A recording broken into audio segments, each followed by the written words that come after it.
السلام علیکم۔ کاشانہ بصیرت کی جانب سے کتاب بکھرے موتی کی جلد نمبر 1 کا پارٹ نمبر 4 آپ کے سامنے پیش کیا جا رہا ہے۔ Page number 90۔ مجھے سخی مت کہو۔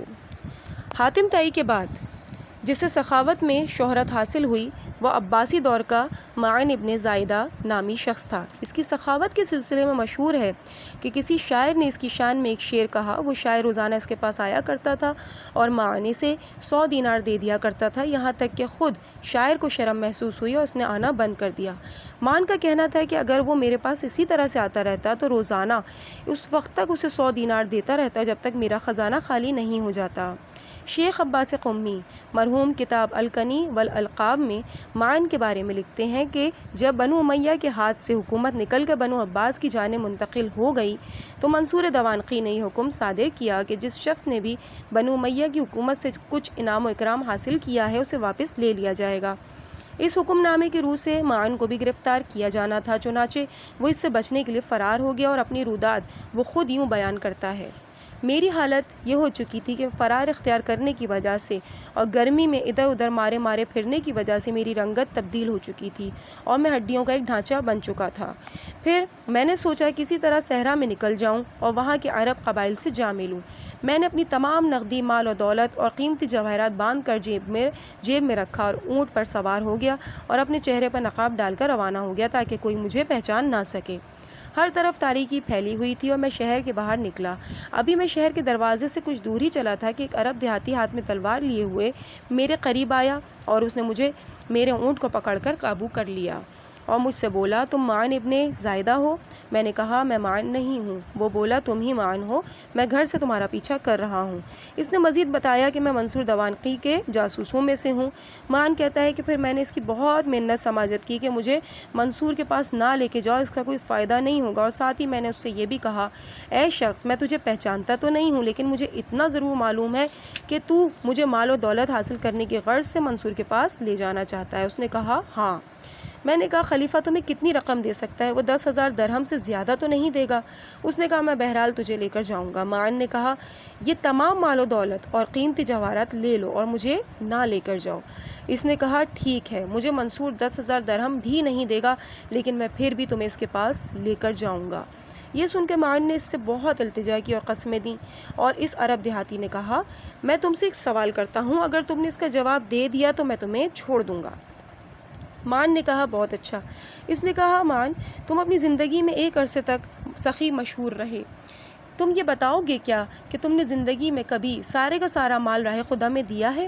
معن نے جواب دیا: نہیں۔ اس نے پوچھا: کبھی آدھا مال صرف کیا ہے؟ معن نے جواب دیا: نہیں۔ اس نے پوچھا کہ اپنے مال کا کل تیسرا حصہ خرچ کیا ہے؟ معن نے کہا: نہیں۔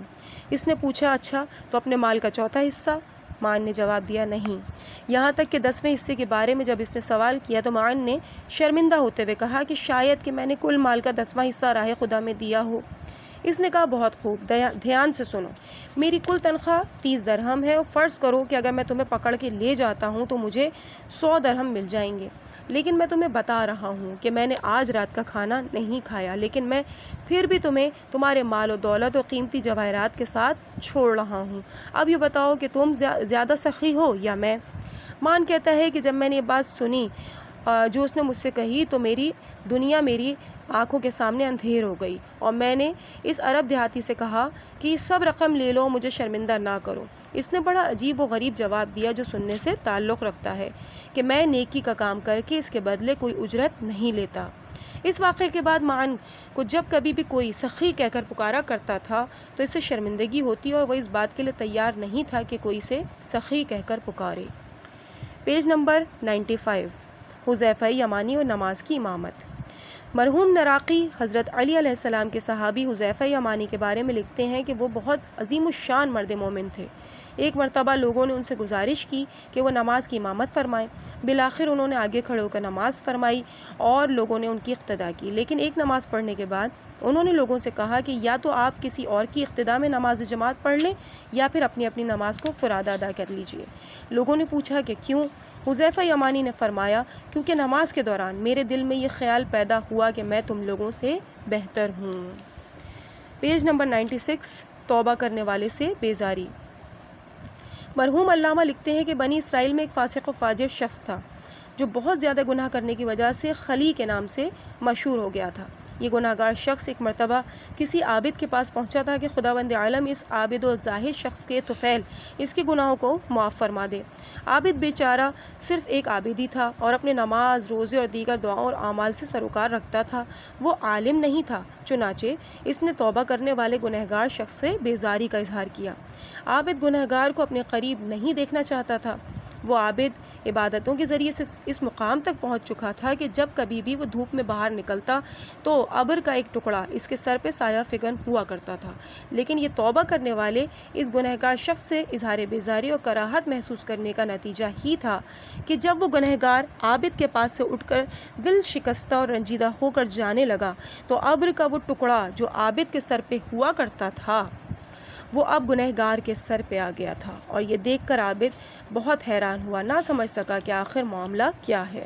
پھر اس زمانے کے پیغمبر پر وحی ہوئی کہ عابد شخص نے کیونکہ گنہگار سے بیزاری محسوس کی ہے اور اسے ذلیل سمجھا ہے، لہٰذا وہ پروردگار عالم کی نظر رحمت سے دور ہو کے رہ گیا ہے۔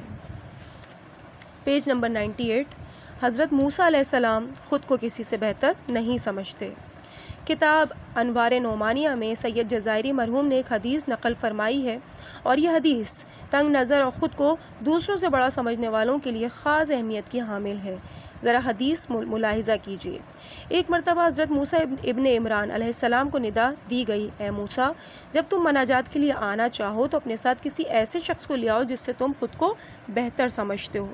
دوسرے دن حضرت موسیٰ نے چاہا کہ اس پر عمل کریں۔ انہوں نے دیکھا کہ ابتدائی خلقت کے اعتبار سے تمام کی تمام موجودات بالکل انہی کی طرح کی مخلوق ہیں اور سب کو خداوند متعال کی جانب سے رزق دیا جاتا ہے۔ تمام موجودات عالم پہلے معدوم تھے اور پھر بعد میں عالم وجود میں آئے، لہٰذا اس اعتبار سے سب کے سب یکساں ہیں، سب کے سب خالق کائنات کے محتاج ہیں، یعنی جب اس نے وجود بخشا تو وہ اس دنیا میں آئے، لہٰذا اس اعتبار سے مومن اور کافر کے درمیان کوئی فرق نہیں پایا جاتا۔ حضرت موسیٰ علیہ السلام یہ سوچنے لگے کہ بھلا میں کس کے بارے میں کہہ سکتا ہوں کہ میں اس سے بہتر ہوں؟ دوسرے جاندار بھی ابتدا میں ایک آلودہ نطفہ تھے، اور میں بھی اگر میں یہ کہوں کہ میں دوسرے جانداروں سے بہتر ہوں تو کیا میرا وجود ایک نطفے کا نتیجہ نہیں ہے؟ اور مرنے کے بعد کوئی بادشاہ ہو یا کوئی فقیر ہو، دونوں ہی خاک میں مل جاتے ہیں۔ حضرت موسیٰ علیہ السلام نے فرمایا، حضرت موسیٰ علیہ السلام نے بہت کوشش کی اور ہر طرف اچھی طرح سے جائزہ لیا، لیکن خلقت کے اعتبار سے خود کو دوسروں سے بہتر نہ پا سکے۔ چنانچہ سوچ کے حضرت موسیٰ تنہا مناجات کے لیے پہنچ گئے۔ غیبی آواز آئی، اے موسیٰ، کیا تم سے یہ طے نہیں ہوا تھا کہ اپنے ساتھ کسی ایسے کو لے آؤ گے جس سے تم خود کو بہتر سمجھتے ہو؟ حضرت موسیٰ نے جواب دیا، اے پروردگار، لیکن مجھ کو کوئی بھی ایسا نہ مل سکا۔ غیبی آواز آئی، اگر تم کسی کو اپنے ساتھ لے آتے تو عہدہ نبوت سے معزول ہو جاتے، کیونکہ نبی جاہل نہیں ہو سکتا۔ اللہ اکبر۔ Page number 100۔ شفاعت حضرت ابوالفضل العباس علیہ السلام۔ حاجی نوری مرحوم نجف اشرف کے ایک عالم دین کی زبانی یہ واقعہ نقل فرماتے ہیں کہ نجف کے وہ عالم دین کہتے ہیں کہ میرے ماں باپ اصفہان میں رہا کرتے تھے اور وہاں سے خط و کتابت کا سلسلہ رہتا تھا، لیکن ایک عرصے تک وہاں سے کوئی خط نہیں آیا۔ اسی دوران ایک رات میں نے خواب میں دیکھا کہ میری ماں کا جنازہ لایا گیا ہے اور ان کی ناک ٹوٹی ہوئی ہے جس کی وجہ سے خون بہہ رہا ہے اور انہیں مارا پیٹا جا رہا ہے۔ میں نے آگے بڑھ کر سوال کیا، آخر انہوں نے کیا کیا ہے؟ مجھے بتایا گیا کہ وہ نماز کو معمولی سمجھتی تھیں اور ماہ رمضان کے روزے نہیں رکھتی تھیں، لہٰذا ان پر عذاب کیا جا رہا ہے۔ یہ خواب دیکھ کر میں وحشت سے بیدار ہوا۔ تھوڑی دیر بعد مجھے اطلاع دی گئی کہ تمہاری ماں کا جنازہ کربلا لایا گیا ہے، لہٰذا ان پر نماز پڑھنے اور دفن کرنے کے لیے چلو۔ میں گیا اور جب میں نے تابوت سے نکال کے اپنی ماں کو دیکھا تو کفن خون سے سرخ تھا، شاید ان کے سر میں چوٹ لگی تھی جس کی وجہ سے ان کا بھیجا متاثر ہو گیا تھا۔ اس سلسلے میں نے جنازہ لانے والوں سے پوچھا تو انہوں نے معذرت کرتے ہوئے کہا، اس میں ہمارا کوئی قصور نہیں ہے، ہم چند لوگ جنازہ لے کے آ رہے تھے، جب فلاں مقام پر پہنچے اور ٹھہرے تو تابوتوں کو اتار کر زمین پہ رکھا تو سواری کے خچر آپس میں الجھ پڑے اور وہ ان تابوتوں سے ٹکرا گئے، چنانچہ تمہاری ماں کا تابوت الٹ گیا اور یہی وجہ ہے کہ ان کا سر اور بھیجا زخمی ہو گیا۔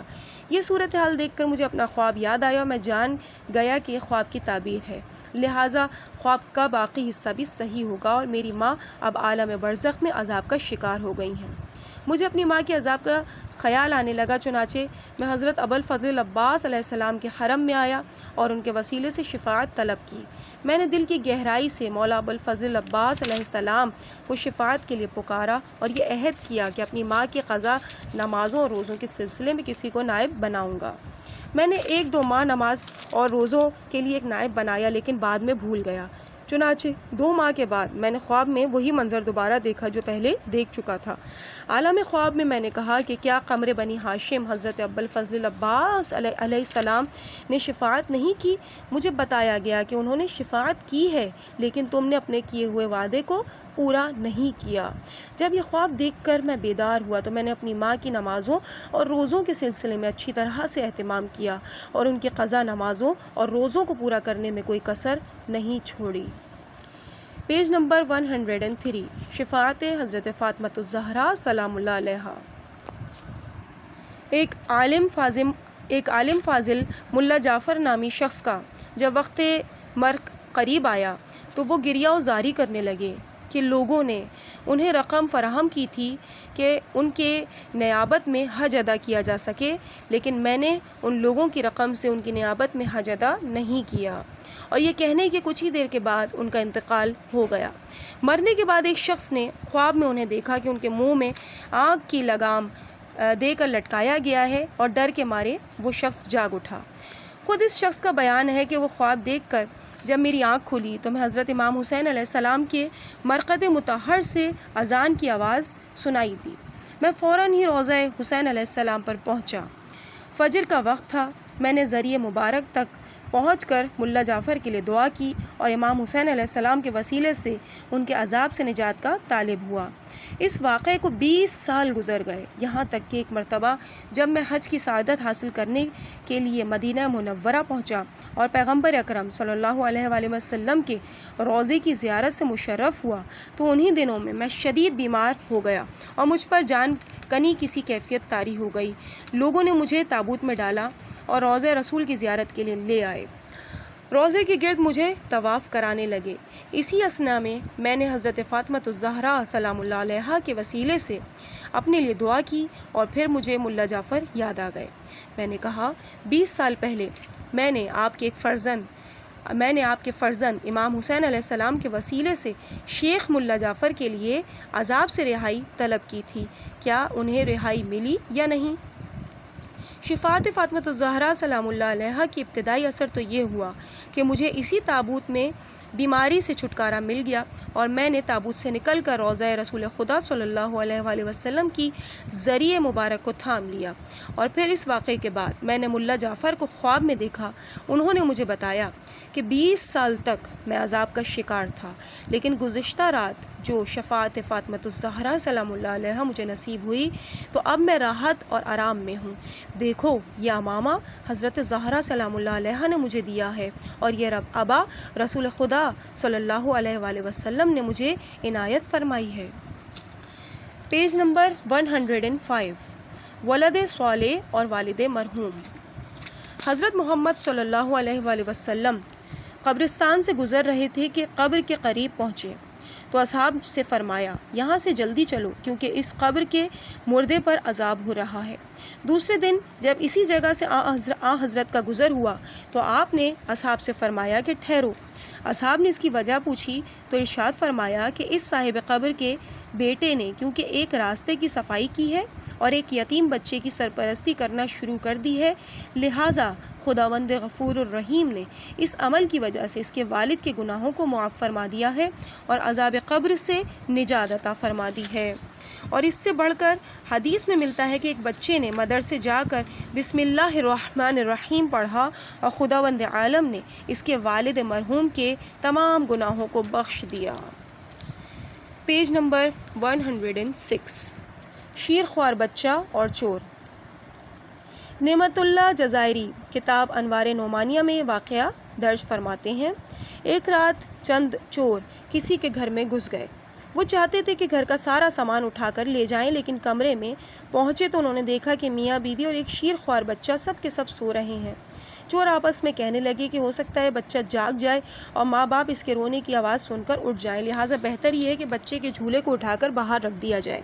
چنانچہ انہوں نے ایسا ہی کیا کہ بچے کا جھولا اٹھا کے باہر صحن میں رکھ دیا اور پھر وہ گھر کا ساز و سامان اٹھا کے باہر رکھنے لگے۔ جب سارا سامان گھر کے باہر رکھ چکے تو اس خیال سے کہ شاید کہ کوئی چیز رہ گئی ہو، گھر میں آ کے دوبارہ اچھی طرح سے جائزہ لینے لگے۔ اسی وقت بیوی کی آنکھ کھل گئی، اس نے دیکھا کہ بچے کا جھولا نہیں ہے، فوراً اپنے شوہر کو بیدار کیا۔ دونوں گھبرائے ہوئے کمرے سے باہر نکلے، انہوں نے دیکھا کہ صحن کا دروازہ کھلا ہوا ہے، تمام چور اس وقت کمرے میں چھپے ہوئے تھے۔ دونوں میاں بیوی کمرے سے باہر نکلے، انہوں نے دیکھا کہ گھر کا سارا سامان اور بچے کا جھولا گلی میں موجود ہے۔ جیسے ہی یہ دونوں اپنے کمرے سے نکل کے گلی میں پہنچے، پورے کا پورا گھر دھڑام سے گر گیا اور تمام چور اس کے ملبے میں دب کے رہ گئے۔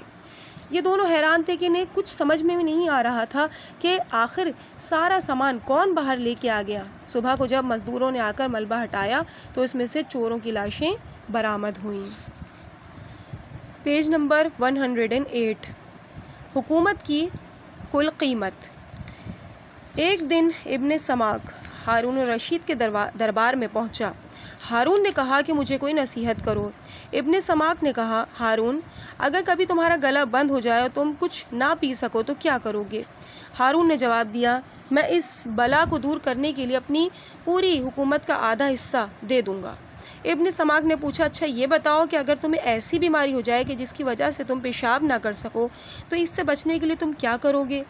ہارون نے جواب دیا کہ میں اس بیماری سے نجات کے لیے اپنی حکومت کا نصف حصہ دے دوں گا۔ اب ابن سماک نے نصیحت کرتے ہوئے کہا، اے ہارون، اس سے معلوم ہوا کہ تمہاری حکومت کا کل قیمت ایک پانی کے قطرے کے اوپر سے نیچے جانے اور اس کے باہر سے نکلنے سے زیادہ کچھ بھی نہیں ہے۔ پیج نمبر 110، مالدار گھرانے کی تباہی۔ کتاب دار السلام میں ایک حدیث نقل ہوئی ہے کہ جس کا خلاصہ کچھ یوں ہے، بنی اسرائیل میں ایک مالدار گھرانہ ہوا کرتا تھا۔ ایک دن ان لوگوں نے اپنے گھر دعوت کا اہتمام کیا اور کچھ باحیثیت لوگوں کو کھانے پر بلایا۔ کھانے کی خوشبو پا کر دو حاجت مند فقیر دروازہ کھلا دیکھ کر گھر میں آ گئے، لیکن اس مالدار گھرانے کے لوگوں نے ان دونوں کے سینوں پر ہاتھ مارا اور دھکا دے کر باہر نکال دیا۔ اس نازیبا حرکت کے نتیجے میں اللہ تعالیٰ نے اسی وقت آسمان سے بجلی گرا دی، جس سے وہ سب کے سب گھر والے ہلاک ہو گئے۔ پیج نمبر 111، امام حسین علیہ السلام نے سائل کا امتحان لیا۔ دیہات سے تعلق رکھنے والا ایک عرب جب مدینے پہنچا تو اس نے پوچھا کہ یہاں سب سے زیادہ سخی کون ہے؟ لوگوں نے بتایا، حسین ابن علی علیہ السلام۔ وہ شخص امام علی مقام کی خدمت میں آ کر کہنے لگا، مجھ پر ایک شخص کے قتل کر دینے کی مکمل دیت یعنی 1000 دینار جو کہ 1000 مثقال سونے کے برابر ہوتا ہے واجب ہے۔ اب میں آپ کی پناہ حاصل کرنا چاہتا ہوں تاکہ دیت کی رقم آپ ادا فرما دیں۔ امام حسین علیہ السلام نے فرمایا، میں تم سے 3 سوال پوچھوں گا، اگر تم نے تینوں کا درست جواب دے دیا تو تمہارا پورا قرض یعنی دیت ادا کر دوں گا۔ اگر تم نے 2 سوالوں کے صحیح جواب دیے تو کل رقم کا 2/3 حصہ ادا کر دوں گا، اور اگر ایک سوال کا صحیح جواب دیا تو تمہارے کل قرض کا 1/3 حصہ ادا کر دوں گا۔ اس عرب دیہاتی نے کہا، مولا، آپ جیسا عقل مند انسان اور مجھ جیسا ایسا نادان دیہاتی سے سوال پوچھے تو بھلا میں کیسے جواب دے سکوں گا؟ امام علی مقام نے فرمایا، بہرحال تمہارے علم و معرفت کے اعتبار سے بخشش کی جائے گی۔ امام نے دریافت کیا، بتاؤ تمام مشکلات سے نجات حاصل کرنے کا طریقہ کیا ہے؟ اس نے جواب دیا، خدا پر بھروسہ کرنا۔ امام نے اس کی تصدیق فرمائی اور یہ جواب دینے پر اس کی تعریف کی۔ پھر امام نے دریافت کیا، انسان کے لیے کون سی چیز باعث زینت ہے؟ اس نے جواب دیا، وہ علم کہ جس کے ساتھ حلم اور بردباری ہو۔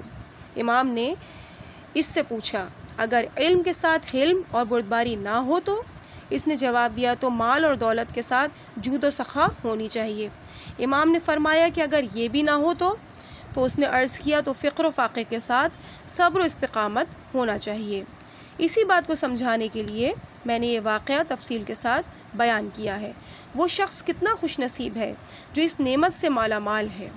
امام نے ایک مرتبہ مزید دریافت کیا، اگر ایسا بھی نہ ہو تو کون سی چیز انسان کے لیے باعث زینت ہو سکتی ہے؟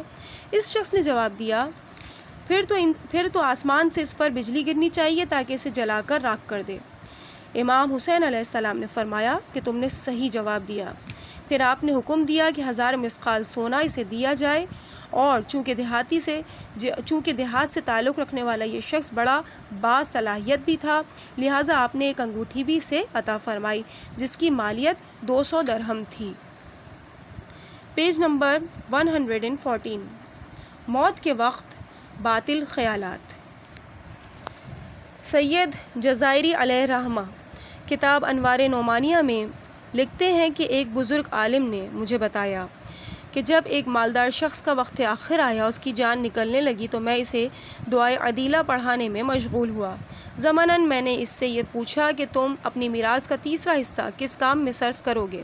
اس طرح میں اس سلسلے میں سے تجویز پیش کرنا چاہتا تھا، اور ساتھ ہی میں نے اس مالدار شخص سے یہ بھی پوچھا کہ تمہارا فلاں دوست جسے 1 لاکھ تومان تمہیں ادا کرنا ہے اور فلاں جگہ رہتا ہے، اس کے بارے میں تم کیا کہتے ہو؟ میرے ان سوالات کا مقصد یہ تھا کہ وہ اپنی میراث کے تیسرے حصے کو کس کام میں صرف کرنا چاہتا ہے۔ اس نے وقت آخر دبی ہوئی آواز میں آہستہ آہستہ کہا، میں نے یہ رقم آڑے وقت کے لیے جمع کر رکھی ہے، میں بال بچے دار ہوں اور خود بھی بوڑھا ہو چکا ہوں۔ ابھی اس نے انہی دنیاوی اور باطل خیالات کا اظہار کیا تھا کہ اس کی سانس رک گئی اور وہ مر گیا۔ ساری زندگی اس نے اسی مال و دولت کو جمع کرنے میں صرف کر دی تھی اور ہمیشہ اسی خیال میں رہتا تھا، لہٰذا مرتے وقت بھی وہ اسی خیال میں رہا اور اس سے دور نہ ہو سکا۔ پیج نمبر 116، ایک تسبیح حضرت سلیمان علیہ السلام کی حکومت سے بہتر ہے۔ ایک مرتبہ حضرت سلیمان ابن داؤد علیہ السلام تخت شاہی پر بیٹھے ہوئے محو پرواز تھے تو ان کے کانوں میں کسی دیہاتی کی تسبیح کرنے کی آواز آئی۔ حضرت سلیمان کا تخت 3 میل چوڑا اور 3 میل لمبا تھا، اور تخت پر بچھے ہوئے فرش پر جنہوں نے سونے سے کشیدہ کاری کی ہوئی تھی، اس تخت پر 6000 کرسیاں لگی ہوئی تھیں، اور حضرت سلیمان اس کے بیچوں بیچ شان سے تشریف فرما تھے۔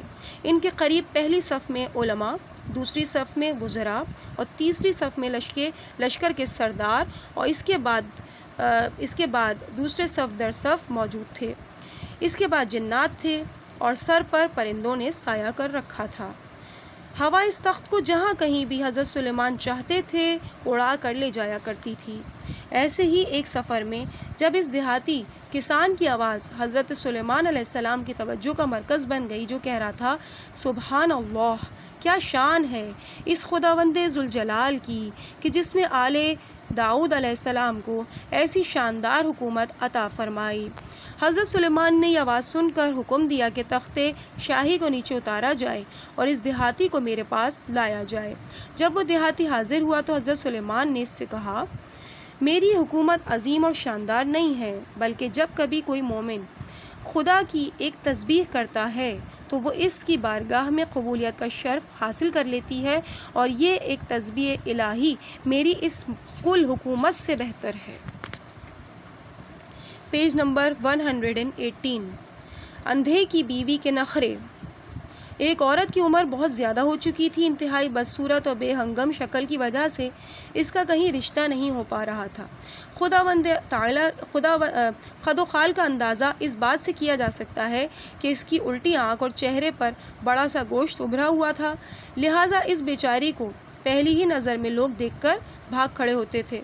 رشتہ داروں نے کافی بھاگ دوڑ کر کے کہیں ایک اندھے شخص کو تلاش کیا تاکہ اس کی بدصورتی پر پردہ پڑا رہے۔ اس عورت کے رشتہ داروں نے اندھے شخص سے کہا، ایک بہت خوبصورت اور مالدار لڑکی ہے، اگر تم چاہو تو ہم تمہارا رشتہ اس کے پاس بھیج دیں۔ اور اس طرح بالآخر یہ شادی ہو گئی۔ شادی کے بعد یہ عورت اپنے اندھے شوہر کے آگے ناز و نخرے کرنے لگی اور احسان جتاتے ہوئے بولنے لگی، میرے بہت سے رشتے آئے لیکن میں نے کہیں پہ بھی شادی نہیں کی، معلوم نہیں تو نے مجھ پر کون سا ایسا جادو کر دیا اور یا دعا کر دی کہ جس کی وجہ سے تیرا رشتہ آتے ہی میری زبان بند ہو گئی اور میں تجھے انکار نہ کر سکی۔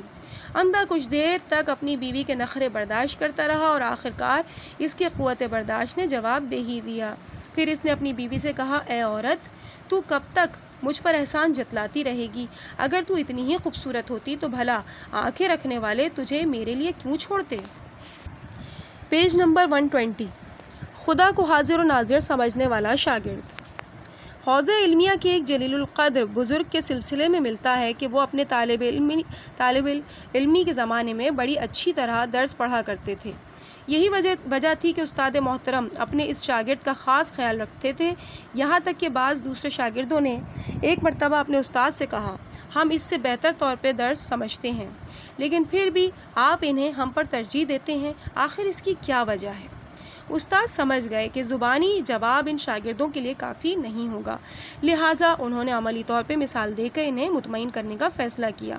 اس لیے استاد نے اپنے تمام شاگردوں سے کہا، آج میں آپ سب کو ایک زحمت دینا چاہتا ہوں، آپ لوگ ایک ایک مرغ اپنے ساتھ لے جائیے اور اسے ذبح کر کے لے آئیے۔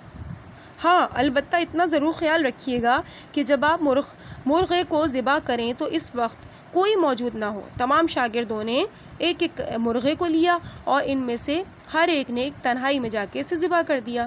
البتہ وہ شاگرد جو استاد کی نگاہ میں خاص عزت رکھتا تھا، مرغے کو ذبح کیے بغیر زندہ ہی لے آیا اور استاد کی خدمت میں آ کے عرض کی، آپ نے تنہائی کی جو شرط عائد کی تھی اس کی پابندی نہیں ہو سکتی، جہاں کہیں بھی گیا وہاں میں نے خدا کو حاضر و ناظر پایا۔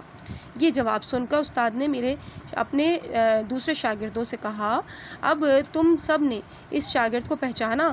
میرے اس شاگرد کو خداوند عالم نے ایک ایسا نور عطا کیا ہے جو اگر کسی کے دل میں پیدا ہو جائے تو اسے سعادت اور بھلائی کا راستہ مل جاتا ہے اور وہ خدا کو ہمیشہ حاضر و ناظر سمجھنے والا ہو جاتا ہے۔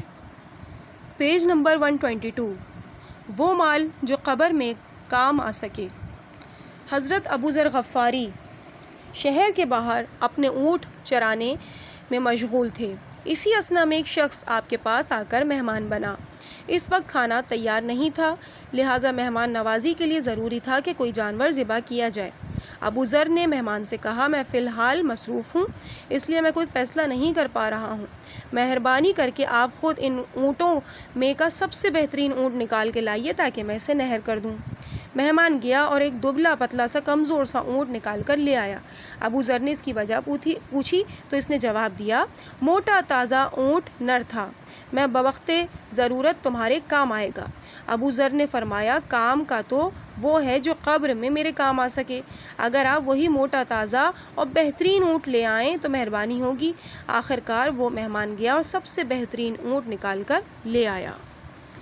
پیج نمبر 123، خاک شفا اور آنکھوں کی بینائی۔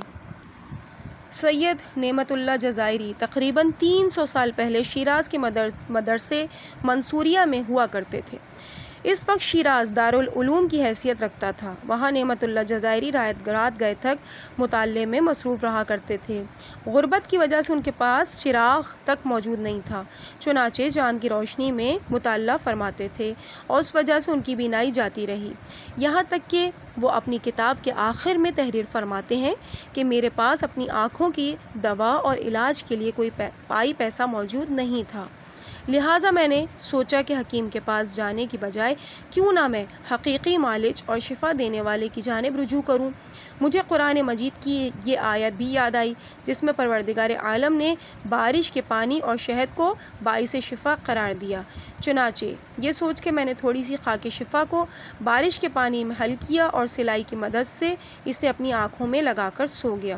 دوسرے دن میری آنکھوں کی بینائی بالکل ٹھیک ہو چکی تھی اور مجھے کسی دوا کی قطعاً ضرورت نہیں رہی تھی۔ پیج نمبر 124، سرمایہ دار پل میں فقیر ہو گیا۔ ایک شخص مختلف شہروں میں گھوم پھر کر خرید و فروخت کیا کرتا تھا۔ اس شخص کا تعلق آذربائیجان کے قریبی علاقے شاہسون سے تھا۔ ایک مرتبہ یہ شخص سامان تجارت کے خرید و فروخت کے سلسلے میں نکلا تو اس کا گزر ایک قبیلے کے پاس سے ہوا۔ وہاں ایک تہذیب یافتہ اندھا شخص اس سے ملا۔ اس شخص کے پاس بھیڑ بکریوں کا بہت بڑا غلہ ہوا کرتا تھا اور اس کا خاندان بال بچے بہت زیادہ ہوا کرتے تھے۔ اندھے شخص کے بیٹوں نے پھیری لگانے والے شخص سے کہا، ہمارے والد کے ساتھ بیٹھ کر ان کی بات سنو تاکہ ان کے دل کا بوجھ کچھ ہلکا ہو جائے۔ پھیری لگانے والے شخص نے اس سے پوچھا، تم کس بات پر کوڑ رہے ہو؟ اس اندھے آدمی نے کہا، کیا بتاؤں؟ یہ کہتے ہوئے اس کی آنکھوں سے آنسو بہنے لگے اور وہ بولا، ایک وقت وہ تھا کہ جب یہ پورا صحرا میری بھیڑ بکریوں اور گائے بھینسوں اور اونٹوں سے بھرا ہوا تھا۔ غرض یہ کہ میدان ہو یا پہاڑ، کئی فرسخ پر میرے گلے کے جانور ہی جانور دکھائی دیا کرتے تھے، اور یہاں ہر طرف میری اولاد اور خاندان کے لوگ بسے ہوئے تھے۔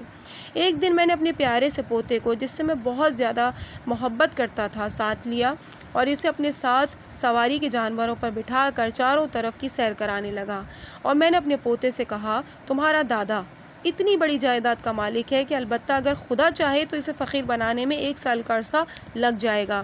اس کے بعد میں پہاڑ کے دامن میں پہنچا تو قبلے کی جانب سے سیاہ بادل اٹھتا ہوا دکھائی دیا۔ پھر اچانک اتنے شدید اولے پڑے کہ جس سے یہ 4 دیواری بھرنے لگی۔ برف کے اولے اخروٹ کے برابر تھے اور اتنی شدت سے گر رہے تھے کہ کہیں ٹھہرنے کی جگہ محفوظ نہیں تھی۔ بالآخر میں نے پہاڑ کے اندر ایک غار تلاش کیا اور اپنے بال بچوں کو لے کر اسی میں پناہ لے لی۔ کچھ دیر بعد جب میں نے غار سے جھانک کر دیکھا تو پتہ چلا کہ سارے کے سارے جانور ختم ہو گئے، کچھ بھی باقی نہیں بچا تھا۔ سیلاب میرا سب کچھ بہا کر لے گیا تھا اور میں تھوڑی سی دیر میں فقیر اور محتاج ہو گیا تھا۔ یہ صورتحال دیکھ کر میں نے آہو فریاد بلند کی اور کہنے لگا، کم سے کم میرا گھوڑا ہی مجھے مل جائے تاکہ میں اس پر سوار ہو کر دیکھ سکوں کہ کچھ باقی بچا ہے کہ نہیں۔ اپنے پوتے کو ایک پتھر پر بٹھا کر میں اپنا گھوڑا تلاش کرنے کے لیے نکلا۔ اسی اثنا میں مجھے اپنے پیچھے بھیڑیے کے غراہٹ کی آواز سنائی دی۔ میں نے پلٹ کے دیکھا تو میرے پیارے سے پوتے کو بھیڑیا کھانا چاہتا تھا۔ فوراً ہی میں نے اپنی بندوق اٹھائی اور اس کا نشانہ لیا۔ میں بھیڑیے کو مارنا چاہتا تھا لیکن میں نے اپنے ہی پوتے کو مار دیا۔ مجھے یہ پوتا بہت عزیز تھا، اسے خاک و خون میں لوٹتا ہوا میں نہ دیکھ سکا، اور غم کی شدت سے مغلوب ہو کر میں نے اپنے ہی سر پہ بندوق مارنا شروع کر دی، یہاں تک کہ میری بینائی ختم ہو گئی۔ پھر تھوڑی ہی دیر کے بعد میں شرم سے زمین پر بیٹھ گیا۔ یہ اندھا شخص کروڑ پتی سرمایہ دار تھا اور اپنے آپ کو سب کچھ سمجھتا تھا۔ وہ یہ سمجھتا تھا کہ یہ مال و دولت مجھے بچا لے گا، لیکن اسے یہ نہیں معلوم تھا کہ خود وہ اور دوسری تمام تر چیزیں خدا ہی کی جانب سے ہیں۔ یہاں کتاب بکھرے موتی جلد اول کے 4تھے حصے کا اختتام کیا جاتا ہے۔ انشاءاللہ اس سے آگے کے واقعات کو پارٹ نمبر 5 میں بیان کیا جائے گا۔ التماس دعا۔